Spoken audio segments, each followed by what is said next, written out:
want to continue on here with Money Matters. Now going to my colleague Christy Larson, talking to an expert about filing your 2021 taxes as deadline is fast approaching. Well, if you haven't done it yet, the deadline is just around the corner. You still have a few days to get those taxes filed. The deadline this year is on April 18th. Here to talk more about ways we can prepare ourselves if you haven't filed yet is Carlos Samaniego. He is joining us. He's the founder of Tax Debt Consultants. And Carlos, I want to just start with a lot of people surprised that the deadline is not until the 18th. What's the reasoning behind that this year? Yeah, like most people are used to, the normal deadline is April 15th. But because a national holiday is actually, it's a Emancipation Day to be specific for Washington, D.C. And because that is falling on a Saturday, they actually celebrate that on a Friday. And because Friday is technically a deadline for the national government, it actually pushes our deadline till Monday, April 18th. I know a lot of people too, they try to do it ahead of time, but then all of a sudden the calendar just keeps flipping the pages, the dates quicker and quicker. So for those who haven't done it yet, why is it so important that they're getting all of their paperwork together? There's been so many changes in the past year too with child tax credit. We've also had stimulus checks. Yeah. What do we need to know so we don't go wrong when we're filing our taxes? Yeah, probably, Christine, probably the most important thing is for people to do is make sure you have all your documents. We were talking about this. One of the big challenges I've been seeing this year, and I saw it a lot last year as well, is remember how we used to always get those tax documents, W-2s, 1099s, that came in the mail. We kind of put it in a nice little package to get it over to our tax professional to deal with that. Well, many companies are going electronic. You know, they're sending emails, they're sending you links, go download your documents. And if you didn't happen to see that email or that link and didn't download that documents, you may have incomplete paperwork. So your tax preparer is just going to start preparing those returns based on what you gave them.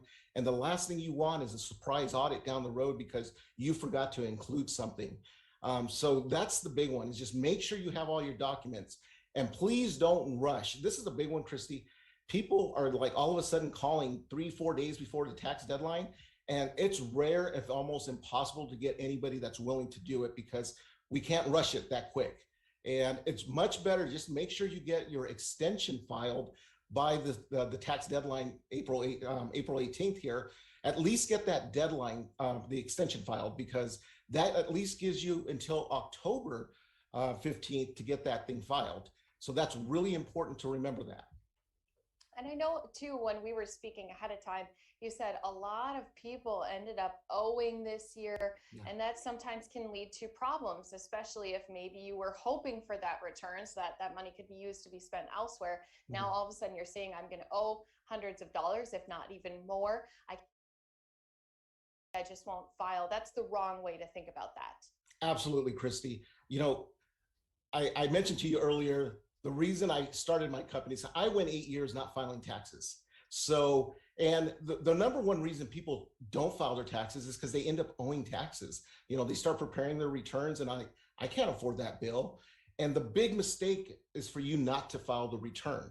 You know, even if you owe money and you can't afford to pay the balance that you owe, pay as much as you can, but file the return, because a lot of people don't realize, Christy, the penalty for not filing is up to 25% penalty for not filing the return. So file your return, even if you owe money. Pay what you can if you can, but at least file that return. And they could catch up with you too. If you don't file it right now, you didn't get your extension, and now all of a sudden you got people knocking on your door saying, hey, you're in big trouble. Oh, absolutely. In fact, a lot of people think that what typically happens is that they won't file. The IRS doesn't contact you the next year. They may not contact you the second year. It's 3 years down the road that they're contacting you saying, literally knocking on the door, where's your tax returns? And in fact, the IRS is making it a major initiative this year to go after people who aren't filing their returns. They've even said that they're planning on making house calls to what they call repeat non-filers. So you do not want to not file your tax return.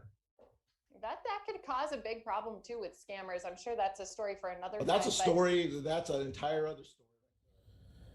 All right, thanks there to Christy Larson, breaking it down with the tax expert for the 2021 tax returns. Hi, everyone. Mike Page here as we enter into a new hour.